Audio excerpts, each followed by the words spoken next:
Alors, il y a des choses qui sont absolument, hallucinantes dans votre livre, Grégory de Laplace. Par exemple, lorsqu'on a inventé la photographie, au milieu du 19e siècle, un certain nombre de personnes se sont mis à photographier des morts. C'est-à-dire qu'on faisait des photos de famille avec un enfant mort ou avec une jeune fille morte, ou on faisait des photos des morts.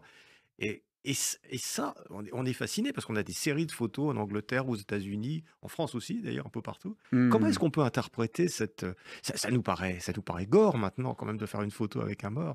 C'est une pratique en effet qui était, très courante, autour de 1850 aux États-Unis.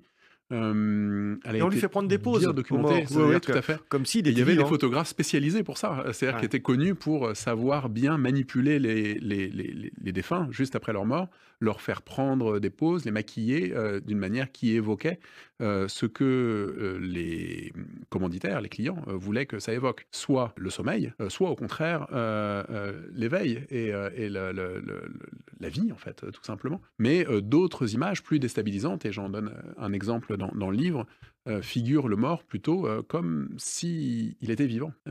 Mais pourtant avec les signes qui montrent que, le mort, la morte en l'occurrence, est effectivement morte. Garder un signe, d'une trace, du mort, après sa mort, on peut le comprendre. C'est comme garder une mèche de cheveux. C'est étrange, mais ça reste quelque chose qui appartient encore un petit peu à la vie et qu'on a réussi à arracher, à la mort et à la disparition. C'est un geste d'attachement presque désespéré, mais c'est un geste qu'on peut comprendre. Par contre, figurer un mort comme s'il est vivant, tout en rappelant qu'il est mort, c'est un paradoxe qui est très étrange.